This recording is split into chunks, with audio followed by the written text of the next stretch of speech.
Okay, yes, in the previous lecture, which topic we had covered, students? In the previous lectures, which topic we had covered? चलो बताओ जल्दी से. Hmm? Yesterday's lecture, which topic we had covered?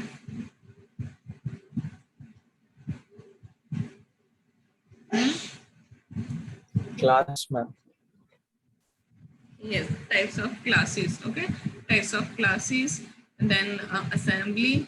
Okay, types of classes and assemblies we had covered in the last lectures. Okay, which are the types of classes are there? Hmm? Types of classes कौन से in the C# languages? Hmm? Who will tell? Abstract, Hmm? abstract, partial, seal, static. Okay, four types के classes हैं. Very good. Okay, next, what is assembly? Assembly also we had covered in the last lecture. What is assembly? What is assembly? Hmm?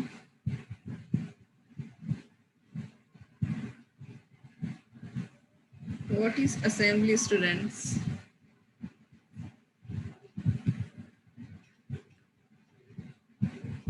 क्या समझ में आया कल? What is assembly?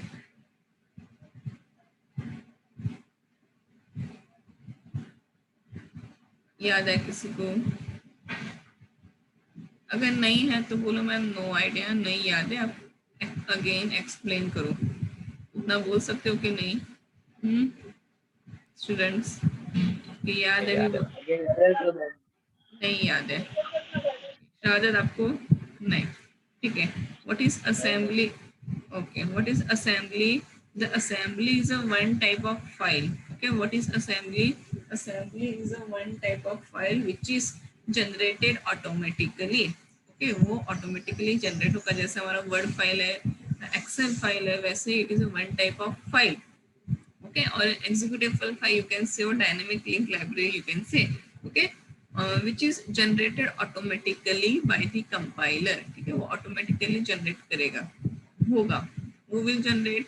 the .NET framework compiler. .NET का जो compiler है, it will generate that file automatically when कभी when successful compilation of every .NET application. जैसे हम लोग we are writing console application ना, हम लोग console application लिखते जब हम उसको run करते हैं, when we run that application, ठीक है, at that time क्या होगा? assembly file generate होगा. ठीक है, first time when you will run your program, the assembly file is generated, and उसके बाद whenever you will run your applications again and again, तो assembly file will be modified, updated होता जाएगा. Then what is the next question? Next question क्या है कि क्या है असेंबली फाइल में? What will be stored in assembly file? Generate तो हो रहा है, ऑटोमेटिकली जनरेट हो रहा है, सिस्टम उसको ऑटोमेटिकली जनरेट कर रहा है. कभी जनरेट कर रहा है जब हम लोग .NET का एप्लीकेशन रन करेंगे. कंपाइल मतलब करना, मतलब क्या? रन करना. जब उसको हम लोग रन करेंगे, okay, when we run our file, our project, our application, जब उसको रन करेंगे, एट दैट टाइम वो फाइल जनरेट होगा, असेंबली फाइल. क्या होगा उसमें जनरेट करेंगे तो जो IL कोड जो है, IL code, okay, the language compilers, every language compiler in the .NET framework converts its source code into the IL code. तो जो IL कोड जनरेट होता है, ठीक है, जो compiler, language compiler generates the IL code, intermediate language code जो generate होता है, वो कहाँ पे स्टोर होता है? इन दी असेंबली फाइल में. कहाँ पे स्टोर होता है? असेंबली फाइल में. तो ये याद रखना. What is assembly file? The assembly file is a file which is automatically generated by the compiler. Automatically compiler generate करेगा. कभी करेगा? When the compilation of the every .NET application, जब हम लोग फाइल रन करते हैं, ठीक है, जब हम लोग हमारा एप्लीकेशन जो है रन करते हैं, जब फर्स्ट टाइम, फॉर एग्जांपल मैंने माइक्रोसॉफ्ट विजुअल स्टूडियो ओपन किया, I am making my console applications, मैंने कुछ फैक्टोरियल का या तो कोई भी फॉर लूप का, तो फॉर ईच लूप का, I am writing the program. उसके बाद I will run that program. ठीक है, जब मैं वो प्रोग्राम रन करूंगी, फर्स्ट टाइम जब रन करूंगी, तो असेंबली फाइल जनरेट होगा. ओके, देन रन कर दिया, उसको क्लोज किया, अगेन मैं वो प्रोग्राम ओपन करूँ, उसमें मैंने कुछ चेंजेस किया, चेंजिंग द लॉजिक या तो कुछ चेंज किया, अगेन उसको मैं रन करी, तो एक बार तो जनरेट हो गया वो फाइल. तो जब दूसरी बार मैं उसको रन करूंगी तो क्या होगा, वो फाइल अपडेट होता जाएगा, मतलब उसमें ही चेंजेस होता जाएगा असेंबली फाइल में। कौन करेगा, सिस्टम इटसेल्फ, हमको नहीं करना है। This is a background process, ये बैकग्राउंड प्रोसेस है। ओके, हमको कुछ नहीं करना, we will only write our source code, we will make our application, run our application. This is a background process, okay, which is done by the system itself. Clear? What is assembly? और assembly में क्या शुरू होता है, intermediate language code, IL code, जो आपका MSIL code जो है, Microsoft intermediate language code, IL code जो है, that will be stored in the assembly file. Okay, that will be stored in the assembly file. Clear? Yes or no? समझ में आया अभी? Yes, ma'am. ओके, तो आपको इतना ही याद रखना है, assembly is a file, automatically generate होता है। कौन जनरेट करेगा, डॉटनेट फ्रेमवर्क जो है, कंपाइलर जो उसका, वो जनरेट करेगा। कभी जनरेट करेगा, when you will run A application, first time जब रन करोगे तो वो एक बार ऑटोमेटिकली जनरेट होगा। उसके बाद जब भी आप प्रोग्राम रन करो, application again and again run करो, तो वो फाइल मॉडिफाई होता जाएगा, अपडेट होता जाएगा। एंड नेक्स्ट क्वेश्चन, उसमें क्या होगा, उसमें इंटरमीडिएट लैंग्वेज कोड होगा। बस आपको इतना ही याद रखना है, शॉर्ट में, ज्यादा कुछ याद नहीं रखना है। And it is a background process, हम नहीं करेंगे, वी विल नॉट, हम उसके लिए कुछ कोडिंग नहीं करना, कुछ भी नहीं करना, we will just write our program and run our program, हम लोग इतना ही करेंगे। ये बैकग्राउंड प्रोसेस है, ठीक है। तो आपको इतना याद रखना है, what is assembly. Two types of assembly है। Yes, one more question is that, उसमें इंटरमीडिएट लैंग्वेज तो होता है, और वो क्या स्टोर करता है, मेटा डेटा स्टोर करेगा, ओके, एंड मैनिफेस्ट स्टोर करेगा। Assembly file will store metadata भी स्टोर करेगा एंड मैनिफेस्ट भी स्टोर करेगा। एक तो IL इंटरमीडिएट लैंग्वेज कोड होगा उसमें, second metadata, what is metadata, data about the data, detail description of everything, okay, जो डेटा आप स्टोर करो, जो IL कोड जो है उसका डिटेल डिस्क्रिप्शन, ओके, डिटेल में वो स्टोर करेगा, it's called the Meta data. And third thing वो क्या स्टोर करेगा, manifest, okay, manifest file, MANIFEST। And what is manifest file, manifest मतलब क्या, it contain the information about the current version of the assembly, जो assembly generate हुआ है उसका current version क्या है, एंड उसके रिलेटेड जो इन्फॉर्मेशन होगा, असेंबली रिलेटेड जो इन्फॉर्मेशन होगा, ठीक है, वो स्टोर करेगा। कहाँ पे स्टोर करेगा, इन दी असेंबली फाइल में। और वो जो असेंबली वर्जन रिलेटेड जो इन्फॉर्मेशन, उसको क्या बोलते हैं, मैनिफेस्ट, क्या बोलते हैं, मैनिफेस्ट। क्लियर? यस और नो? अभी याद होगा, जब भी मैं पूछूंगी तो समझ में आएगा। असेंबली, ओके, ठीक है। नेम स्पेस आपको याद है, ठीक है, नेम स्पेस याद है। Yes, what is delegate students, delegates क्या था, what is delegates, what is delegates,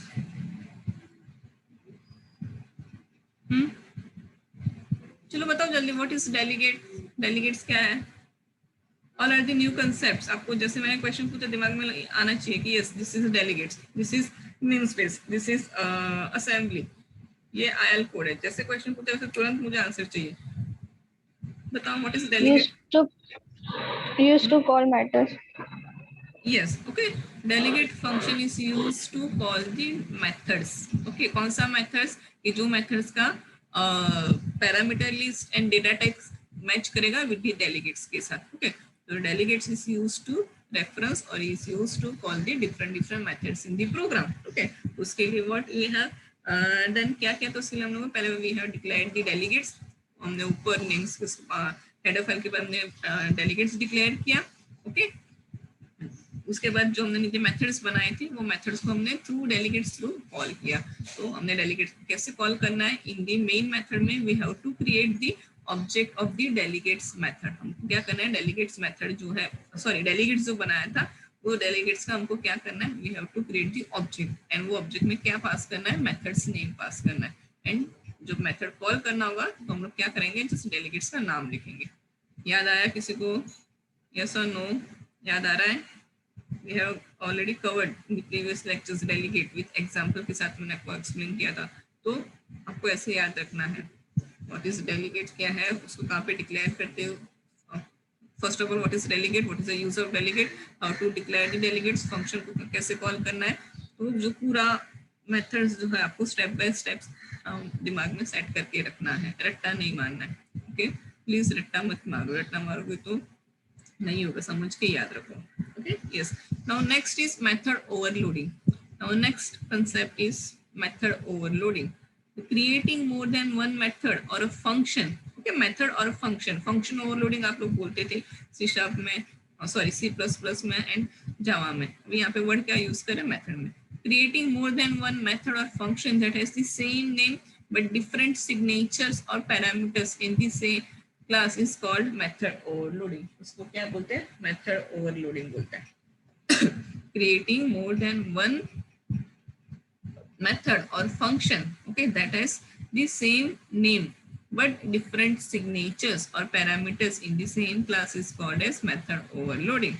Method overloading is also called early binding or compile time polymorphism or static binding. Okay, all this information जो आपको है वो क्या करना है, याद रखना है for the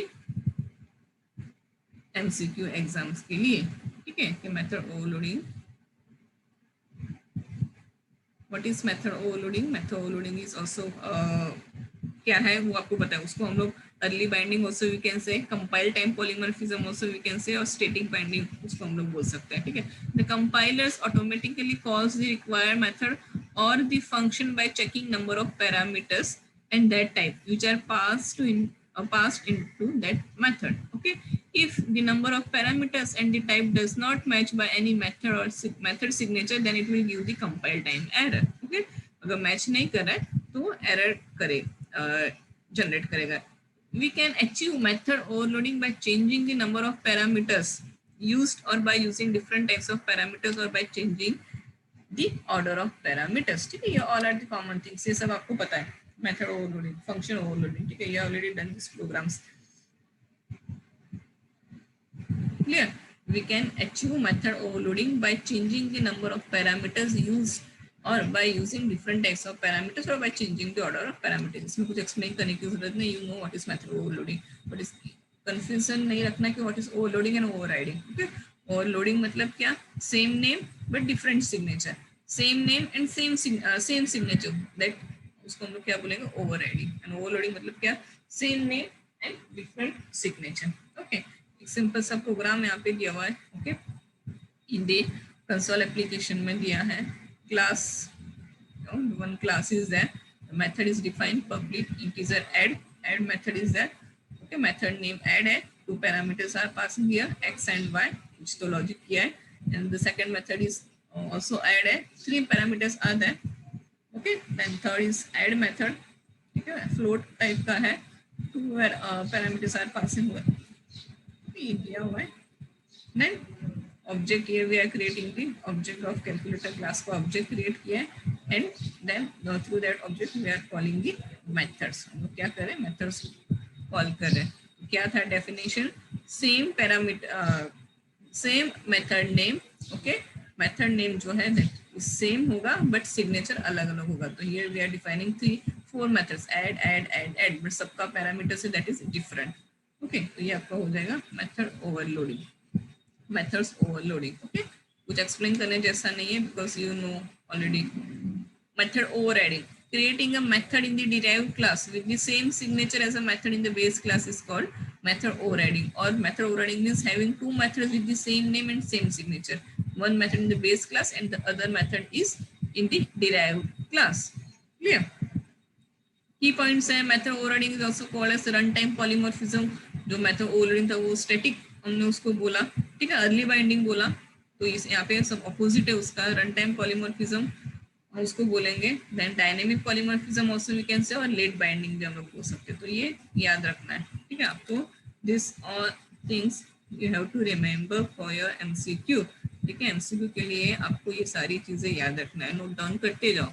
I will provide all this materials, but जो मैं अभी आपको बोली वो नोट डाउन करो. ठीक है, we can override a method in the base class by creating similar function in the derived class. This can be achieved by using inheritance and using virtual and override. Same signature means the method must have the same name, same number of arguments and same type of arguments. Okay, method overriding is possible only in derived class but not within the same class. Again, this is important. Okay, ये भी आपको याद रखना है. Method overriding is possible only in derived class. Okay, method overriding is possible only in the derived class but not within the same class में हम लोग नहीं उसको मेथड ओवरलोडिंग हम लोग कर सकते। ओवरलोडिंग पॉसिबल था, ऊपर हमने देखा एक ही क्लास में we are making 4 methods with the same name का बनाया था, डिफरेंट पैरामीटर्स अलग अलग था। ओके मतलब मेथड ओवरलोडिंग जो है that is possible in same class, but method overriding it is possible only in the derived class, but same class में पॉसिबल नहीं। हम लोग एक ही क्लास में same method name same parameters we can not pass. Okay तो आपको उसको डिराइव्ड क्लास में आपको उसको करना पड़ेगा। When the derived class needs a method with the same signature as in the base class but wants to execute different code than the one provided by the base class, then method overriding will be used. ठीक है, all are the common already you पढ़ चुके हो। Method overriding in the C# is a feature like the virtual function in C++। ठीक है, अभी आपको C++ का याद है कि नहीं, I don't know। This is a difference between method overloading and overriding। ठीक है, ये थोड़ा सा उल्टा पुल्टा हो गया, मतलब फर्स्ट में ये मेथड ओवरलोडिंग है, दिस इज मेथड ओवरराइडिंग। तो आपको ये डिफरेंस जो है वो याद रखना है। ठीक है, इसमें एक्सप्लेन नहीं करूंगी मैं, जो मैंने ऊपर बताया वही चीज यहाँ पे लिखा हुआ है। But this is a definition for overloading, this is definition for overriding. Okay then उसको क्या बोलते हैं, कंपाइल टाइम कौन सा है, रन टाइम कौन सा है, method name same, parameters name different या सेम, जो डिफरेंस है वो आपको याद रखना है। ठीक है, तो इतना ये जो ऊपर एक्सप्लेन किया अर्ली बाइंडिंग लेट बाइंडिंग वगैरह, that you have to remember. Okay इतना कुछ है नहीं। तो मेथड ओवरलोडिंग एंड ओवरराइडिंग, ठीक है, ये प्रोग्राम का जो प्रैक्टिस है वो आप खुद से करोगे इन द कंसोल एप्लीकेशंस में। Okay in the console application में आप खुद से उसको रन करोगे, क्योंकि हर एक चीज हम लोग करने जाएंगे तो पॉसिबल नहीं। We will cover only practicals जो है वो हम लोग कवर करेंगे, जो एक्स्ट्रा जो प्रोग्राम्स है that you have to run in your system for your understanding, because it is a vast subject है, इसका कोई लिमिटेशन नहीं है। ठीक है, जितना हम लोग करेंगे उतना कम ही पड़ेगा।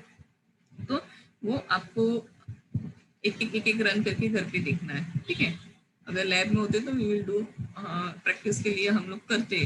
ठीक है, बट अभी इतना मैं अगर मैं रन करने जाऊंगी आई विल रन तो it will take more time. ठीक है, तो जो इम्पोर्टेंट जो प्रैक्टिकल्स जो है that I will cover. Okay yes, now next जो मुझे आपको बताना है, here our unit 1 is completed. हमारा यूनिट 1 जो है today our unit 1 is completed. ठीक है, आज हमारा यूनिट 1 जो है वो कंप्लीट हुआ है। Okay, now see the question bank. I have already provided this question bank. ठीक है, in the Google Classroom मैंने already मैंने दिया हुआ है। तो जो questions है you have to write all these questions and answers आपको लिखना है। क्लियर, जो आंसर्स है ये सारे क्वेश्चंस का you have to write in your notebook। बड़ा बड़ा थियरी लिखोगे तो नहीं लिखोगे तो चलेगा, जस्ट मेन कंसेप्ट जो आपको याद होना चाहिए ऐसे आपको लिखना है। ओके तो ये जो क्वेश्चंस है चैप्टर 1 इंट्रोडक्शन.net ये वाला जो ऑलरेडी आप लोगों ने कर लिया है, आई होप सब लोग लिख रहे हो। The C# language explain list and explain the rules of variable declaration C# language. Okay then how to write this answer, कैसे लिखना है ये क्वेश्चन का, तो जो 5 कैसे डिक्लेयर करना है उसका सिंटैक्स लिखो। Which are the variable declaration rules, कौन सा रूल्स है बताओ मुझे, which are the variable declaration rules in C# language, क्या रूल्स है, वेरिएबल कैसे डिक्लेयर करना है, जो आप C++ में यूज किया था, जावा में यूज किया था, सेम रूल्स है कि जो नेम्स जो है variable name must start with the characters, मतलब alphabets and underscore. Okay keywords are not allowed, case sensitive है तो upper case and lower case will be identified differently, identify वो करेगा। Special symbols are not allowed, all are the rules. Okay then explain the characteristics of C#। Okay C# language का characteristics आपको लिखना है। ठीक है, जो मैंने एक्सप्लेन किया था सेकंड C# इंट्रोडक्शन के स्लाइड्स में वो आपको लिखना है शॉर्ट में, एकदम शॉर्ट में। ठीक है, ऐसे बहुत बड़ा बड़ा पेज भर के आपको नहीं लिखना है।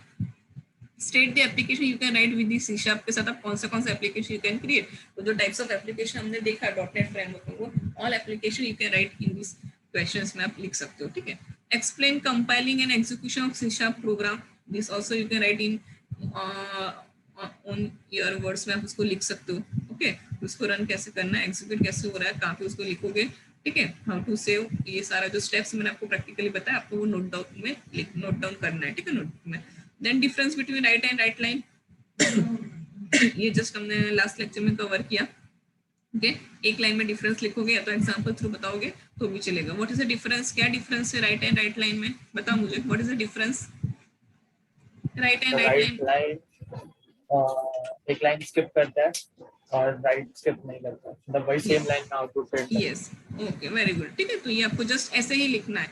ओके, जो ऐसे बोला ना वैसे ही शॉर्ट में यू कैन राइट। ठीक है, C sharp is a true object language, object oriented language. Justify ये स्किप करोगे तो चलेगा, इतना इसको कुछ है नहीं, बस याद रखना है कि C sharp is object oriented language. Why? Because object oriented के जो फीचर्स है, इनहेरिटेंस, पॉलीमॉर्फिज्म, बाइंडिंग वगैरह, एनकैप्सुलेशन, ऑल जो क्या you can say facilities provided by the C sharp language, या तो सपोर्ट्स ये करता है ये सारे features. So C sharp is object oriented language. तो जस्ट याद रखो, इसको स्किप करो, ये लिखने में कुछ फायदा नहीं है। Then explain the inheritance with its types. Okay, short में डेफिनेशन लिखो, व्हाट इज इनहेरिटेंस, आपको पता है, अभी ओन वर्ड्स में लिख सकते हो। शॉर्ट में right the definition what is inheritance, types लिखो। ठीक है, एंड एक ही प्रोग्राम में यू कैन राइट जो टाइप्स है वो एक ही उसमें लिख सकते हो। Then differentiate between method overloading and method overriding. ठीक है, 2 या 4 डिफरेंस लिखोगे तो भी चलेगा, जो भी हम लोगों ने मैंने बताया। What is method overloading and riding, that एक डेफिनेशन लिख दो दोनों में पार्टीशन करके। Then early binding, late binding जो है वो कर दो। ठीक है, सब क्लास इन द overriding में you have to override method in the सब क्लास में आप override करना पड़ेगा। overloading में ऐसा है नहीं, तो जो डिफरेंस आपको पता है that you can write. Okay, difference between interface and abstract class. Okay, difference between interface and abstract class. So in the abstract class में आपको what is abstract class, you know what is interface, आपको interface पता है, जो आप जावा में पढ़ा वो। in the interface there are final methods and abstract methods. Okay, final variables and abstract method, and जो multiple inheritance है। ठीक है, multiple inheritance is not supported by the C sharp language, तो उसको ओवरकम करने के लिए या तो वो फैसिलिटी प्रोवाइड करने के लिए we are using the interface in the C sharp language. ठीक है, तो आप उसका जो डिफरेंस वो डिफरेंस लिखो। Then explain how you will implement delegates in C sharp dot net. तो दिस आंसर जो है, दिस क्वेश्चन का आंसर जो है you have to write in details में, आपको लिखना है what is delegates. Okay, how to create delegates, उसका सिंटेक्स, और देन आपको लिखना है। सिंटेक्स लिखने के बाद then write the program. Okay, program लिखो, एंड जो प्रोग्राम मैंने आपको दिया है पीपीटी में, आप वो प्रोग्राम लिखोगे तो भी चलेगा। एंड वो प्रोग्राम में अंडरलाइन करो कि क्या क्या न्यू थिंग्स हैं, कि वेयर डिक्लेयर द डेलीगेट्स कहाँ पे डिक्लेयर करना है, how to create delegates object कैसे क्रिएट करना है, उसको अंडरलाइन करो। जहाँ पे आपने क्रिएट किया होगा उसमें प्रोग्राम्स में अंडरलाइन कर देना, रेड पेन से या तो ब्लैक पेन से। ओके, तो आपको याद रहेगा। तो जिस क्वेश्चंस आंसर जो आपको वो डिटेल में लिखना है। ठीक है, then write a shorter switch statement. Okay, तो स्विच स्टेटमेंट आई थिंक ये हमारा बाकी रहेगा ना, स्विच स्टेटमेंट। ठीक है, मैं ये कवर करती हूँ नेक्स्ट। उसमें कोई सिंटैक्स, आई थिंक सिंटैक्स भी सेम है, बताती हूँ मैं स्विच केस। ठीक, अभी के लिए रखूंगा। Differentiate between for loop and for each loop. Okay, ये आपको पता है, तो आपको ये भी लिखना है। व्हाट इज डिफरेंस, क्या डिफरेंस है for loop and for each loop में, कौन बताएगा मुझे? 2 days पहले हमने ये टॉपिक कवर किया था, प्रैक्टिकल्स। ओके, प्रैक्टिकल्स था मंडे, आई थिंक प्रैक्टिकल्स है मंडे में हम देखा हमने क्या है। What is the difference for and for each loop में, क्या डिफरेंस है बताओ मुझे, चलो जल्दी से। What is the difference between for and for each loop?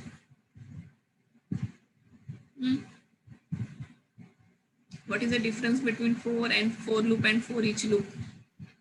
Ma'am, for loop में जब तक कंडीशन फॉल्स नहीं होता तो तब तक लूप रन होता है, और फॉर ईच लूप में जितना आरे के अंदर जितना एलिमेंट्स है उतने बार ये रन होता है। Yes, very good. ओके, मतलब we can not write the condition in for each loop में, हम लोग कंडीशन नहीं लिख सकते। फॉर लूप में we can write the condition. Then second difference क्या है, इन फॉर ईच लूप जो है वो ओनली फॉरवर्ड एलिमेंट से प्रिंट करेगा, उसमें बैक नहीं जाएगा, बट फॉर लूप में ऐसा कुछ नहीं है। ठीक है, if you want to access the index of array, ठीक है, इंडेक्स ऑफ एरे, एरे के जो इंडेक्स आपको एक्सेस करना है, eight that time also for each loop is not used. कौन सा लूप यूज होता है? For loop. Okay, for loop जो है वो अगर आपको एरे ऑफ इंडेक्स, एरे का इंडेक्स एक्सेस करना है तो आप फॉर लूप से कर सकते हो, फॉर ईच लूप से पॉसिबल नहीं है। तो ये जो सारा डिफरेंस जो मैंने आपको एक्सप्लेन किया वो भी आपको लिखना है, ये भी थोड़ा डिटेल्स में लिखो क्योंकि ये न्यू कंसेप्ट है। Okay, for and for each loop वाला। Okay, explain else if ladder with example. ठीक है, एक प्रोग्राम लिख दो कोई भी। Okay, in what context of loop is not useful and for loop is useful, explain with example. ठीक है, ये भी लिखो क्या है, what is a question, in what context for loop is not useful and for each loop is useful. Okay, question देखो क्या पूछा है, कौन सा, इन कौन से कॉन्टेक्स्ट में for loop is not useful and for each loop is useful. ठीक है, वो देखो, वो आपको लिखना ही नहीं यार, ओन वर्ड्स में लिखो, आपको जो समझ में आया वो, कि हम लोग फॉर ईच लूप क्यों यूज करते हैं। ओके, कौन से एरिया में we can use the for each loop instead of the for loop.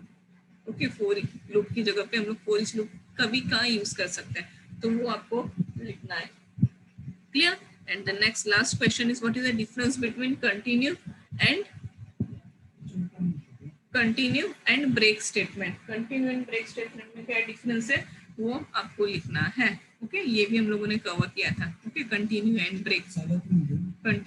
Break statement जो है वो हमको, सॉरी, हम लोगों ने already we had covered. Okay, if as जो लूप्स हमने देखा था इन दैट पीपीटी, मैंने ये कवर करवाया था, आपको ये भी लिखना है। Plus .NET framework explain in detail. Okay, CLR CIL क्या है, JIT MSIS CTS CLR services provided by this CLR.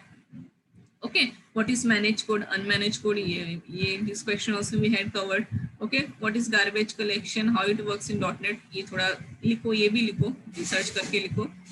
And base class library, तो यूनिट 1 का जो क्वेश्चंस है वो आपको ऐसे आंसर्स उसका लिखना है। क्लियर? यस और नो? यस और नो हो जाएगा। If you are writing during my lectures तो भी चलेगा। ठीक है, if you are writing in my lectures, ठीक है, जब लेक्चर्स में पढ़ा रही हूँ at that time also you are writing, तो भी मैं उसको as assignment consider, I will consider it. Okay, अलग से नहीं लिखोगे तो भी चलेगा, but you have to right. Okay, it is mandatory for all the students, हर एक स्टूडेंट्स को लिखना ही है। और शॉर्ट में लिखोगे तो भी चलेगा, बट लिखना है। ठीक है, okay okay, now this is a syllabus. Okay, unit 1 we have already covered, आज हमने यूनिट 1 जो है वो कंप्लीट किया पूरा। ठीक है, from tomorrow we will start the unit 2। तो यूनिट 1 में .NET का इंट्रोडक्शन, C# लैंग्वेज जो है वो, नेम स्पेस, असेंबलीज, ठीक है, जो टाइप्स ऑफ क्लासेस वगैरह, जो भी कंसेप्ट्स न्यू थे, that also we had covered in the unit 1। तो यूनिट 1 फुल्ली हम लोगों ने कंप्लीट किया। ठीक है, यूनिट 1 हमने फुल्ली कंप्लीट किया। कल से हम लोग स्टार्ट करेंगे यूनिट 2। ओके, तो यूनिट 1 का जो भी क्वेश्चंस मैंने अभी आपको बताया, that you have to write in your notebook. Okay, notebook बोले तो क्लास बुक, जो भी एक ही बुक बनाओ, अलग अलग बनाने की जरूरत नहीं, एक ही नोटबुक में बनाओ, या तो फाइल पे जो उसमें लिखोगे तो भी चलेगा। तो ये यूनिट 1 कंप्लीट है। उसका प्रैक्टिकल्स में बताती हूँ आपको, प्रैक्टिकल्स में क्या करना है। ठीक है, यूनिट 2 का हम लोग कल से स्टार्ट करेंगे, तो हम लोग आपको दिखाते हैं। Now practicals, where is the practical?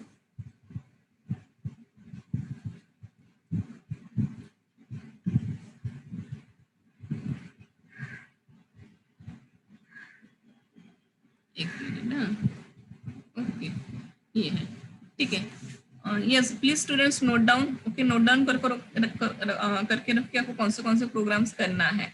ठीक है, तो ये जो फर्स्ट आई है ऑलरेडी असाइन दी, फर्स्ट प्रैक्टिकल मैंने आपको दिया था। ठीक है, एक एडिशंस वाला मैंने आपको करके दिखाया था। Same you have to do this program for the multiplication के लिए आपको ये करना है। ठीक है, ऑलरेडी मैंने आपको एक करके दिखाया एडिशन के लिए 2 नंबर्स का, वही है। ओनली आपको यहाँ पे क्या करना है, 4 नंबर्स का मल्टीप्लिकेशन करवाना है। Okay, then create application to demonstrate string operations, ये भी हम लोगों ने कवर किया, तो आपको ये भी लिखना ही और प्रैक्टिक जनरल में। ठीक है, if you have this system, तो उसको रन करो, वर्ड फाइल में उसका सोर्स कोड कॉपी पेस्ट करो, पेस्ट दी आउटपुट जो है वो भी पेस्ट करो, एंड वर्ड फाइल में ही पूरा मेंटेन करो सारा practicals. If you have this system, फिर रन करके करो। अगर सिस्टम नहीं है किसी के पास, तो they can write in the notebook. Okay, notebook में लिखोगे, क्योंकि आपको ये सबमिट करना है at the time of practical exams के टाइम पे आपको ये सबमिट करना है। तो जिसके पास सिस्टम नहीं है, they can write in the notebook. Okay, या तो जो फाइल पेज जो भी आपके पास अवेलेबल है वो उसमें करना है। Okay, yes, now what is the third? ठीक है, ये जो थर्ड एप्लीकेशन है ना, you can do using console application से भी कर सकते हो, बट हम लोग ये करेंगे using the web application. Okay, designing करके कि we will create the we will make the one type of form हम लोग बनाएंगे इन द वेब एप्लीकेशंस में, ठीक है। तो ये हम लोग वेब एप्लीकेशंस थ्रू करेंगे, तो अभी ये सी स्किप कर दो। Now create application to demonstrate the following operations. First program you will do in the, इसमें करोगे console application, second also console application, ये सेकंड मैंने आपको करवाया है तो आपको जस्ट वही लिखना है। सी स्किप करो, ये हम करेंगे वेब एप्लीकेशन में। डी create application to demonstrate the following operation, ठीक है। Fibonacci series, test of vowels, test of prime numbers, use of for each loop, ये ऑलरेडी मैंने कवर किया है, ठीक है। ये भी मैंने आपको दिखाया है मंडे के प्रैक्टिकल में, ये भी आपके पास रेडी है। And reverse number and find sum of digit, तो ऑल ये जो प्रोग्राम्स है ये पूरा क्लास में करोगे कंसोल एप्लीकेशंस में। तो you have to write the console application programs, ठीक है। इस सारे के क्या हुआ मैम पहले का डी मतलब फर्स्ट का डी मतलब क्या करना है? यस शाहजाद, मुझे नहीं समझ में आ रहा क्या पूछ रहे हो। फर्स्ट, हाँ ये जो सारा है ना ए बी एंड डी, ये सारे आपको कंसोल, हाँ मैम डी का जो है फर्स्ट लाइन, डी का ये फिबोनाची सीरीज, आपको नहीं पता फिबोनाची सीरीज?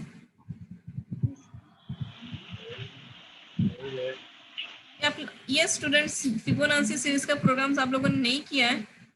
फिबोनाची सीरीज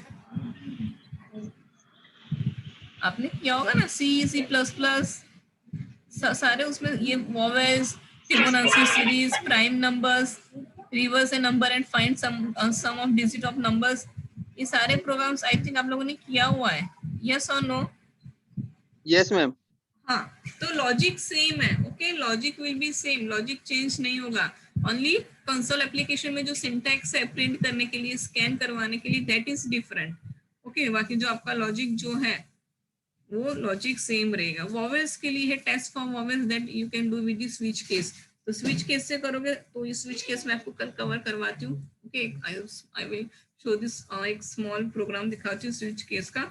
तो स्विच केस से you will write this program test for vowels वाला, ठीक है। AEIOU केसेस में दे कर सकते हो। बाकी फॉर ईच लूप का हो सकता है प्राइम नंबर्स, इफ एल्स, या तो फिर किसी और से आपको जो भी आ रहा है, ठीक है, फॉर लूप जैसे करते हो वैसे यूज करके आप लोग कर सकते हो। लॉजिक, कोई भी logic you can use, you can do this program using if else से करना है तो इफ एल्स से करो, फॉर लूप से करना है तो फॉर लूप से करो, दैट यू विल डिसाइड, ठीक है। बट आउटपुट चाहिए, ओके। तो ये आपको प्रैक्टिकल 1 जो है वो पूरा लिखना है एक्सेप्ट बी छोड़ के, okay. Yes, then working second, what is the second practical? Working with object oriented C# and ASP.NET, okay. तो create a simple application to perform following operation, मतलब आपको क्लास बनाना है एंड ऑब्जेक्ट बनाना है वो class का, then आपको मतलब उसके through, class and object through आपको ये प्रोग्राम्स करना है। क्लियर? रिजॉइन करो प्लीज स्टूडेंट्स, रिजॉइन, मुझे आपको एक्सप्लेन करना है क्या कैसे कंप्लीट करोगे, क्योंकि फिर एक बार वेब एप्लीकेशन स्टार्ट हो जाएगा तो सारा डिजाइनिंग से होगा, ठीक है। तो ये सारी चीजें आपको करना है इन द कंसोल एप्लीकेशंस में। Factorial, money conversion, temperature conversion, quadratic equation, overloading, inheritance, interfaces and constructor overloading. Construction, overloading and interface ये छोड़ के प्रैक्टिकल A-B, ठीक है, आप वो पूरा करोगे इन द कंसोल एप्लीकेशंस में। ये जो C है दैट आई विल परफॉर्म, ठीक है, in the next practical. Monday जो है वो delegates, events and exception handling जो है वो हम लोग